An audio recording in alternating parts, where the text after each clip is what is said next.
Hey, what's up, gamers? It's Wednesday, so you know that means it's time for Bible study. Yay, yeah, cool.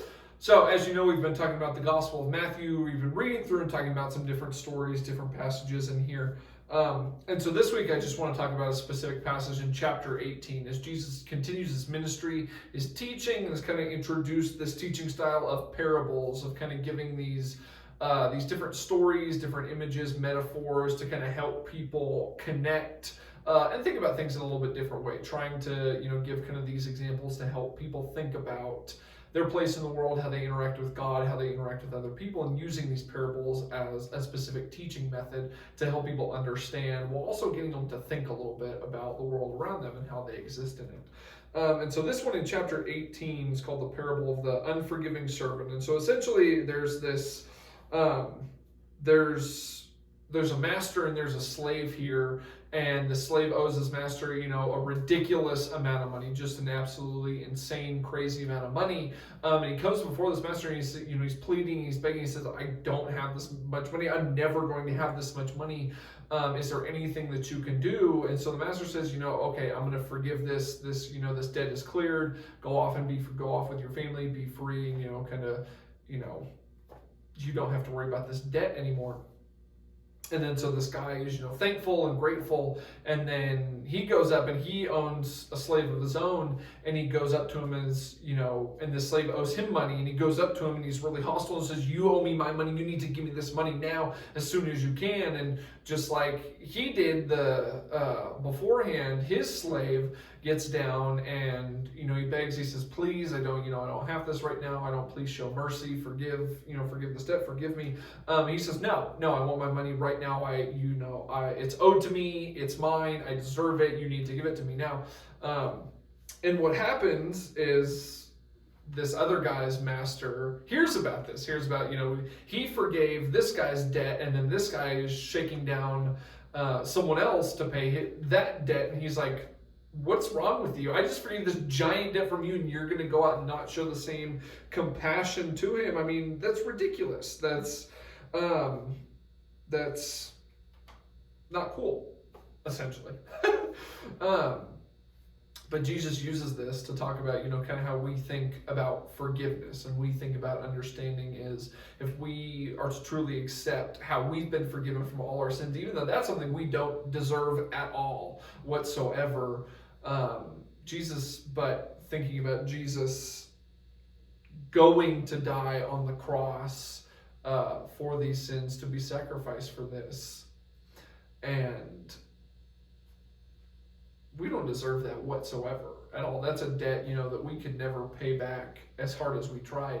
But Jesus saying, I'm choosing to pay this. I'm choosing to forgive your debts and to pay this myself. And then we want to go around, talking to other people, not forgiving other people, not showing any type of compassion, empathy, or understanding to other people. And, you have this image of God being like, what? You've been forgiven for all these things. You've been given this great gift, everything, this sacrifice, and then you're going to go and not forgive people. You're not going to show understanding or compassion. You're going to be, rude, mean, hostile, whatever. It's mind-blowing because there's a huge disconnect there. Is that as Christians, if we're going to say, we've been forgiven and we're washed in the blood and we've received this grace, and then we're going to go do the opposite to other people, we're not going to show people grace or forgiveness or understanding. It's mind-blowing that disconnect exists. But it does. And so looking through these parables, as Jesus is speaking to these people back then, that this still applies to us now, that there's sometimes we get so mad or frustrated and won't show the same compassion that we claim to receive from Jesus as God. That's nuts. And so this serves as a reminder to kind of point us in the right direction, to lovingly point us in the right direction of what we need to be doing.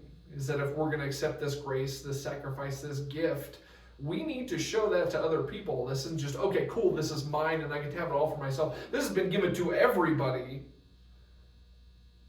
and in the sense that we need to perpetuate it and continue that in our everyday lives, the way that we interact and the way that we treat people. This parable still speaks to us now, the way that we treat, the way that we interact with people. Is we still need to show, to be a follower of Jesus and to imitate Jesus, we need to show this grace, this compassion to other people, and this forgiveness to people that we interact and come in contact with. And so this serves as a really good reminder for us in the way that we think about that, the way that we think about interacting. We can choose to interact with understanding, grace, compassion, or we can choose to understand with hostility, or we can choose to approach these things with hostility, with anger, with hatred, whatever else. There's definitely a right side and a wrong side to that, and so this serves as a reminder of who we're claiming to follow and what Jesus' example actually was of showing grace and forgiveness, love and understanding, and not hatred, cruelty, rudeness, anything like that.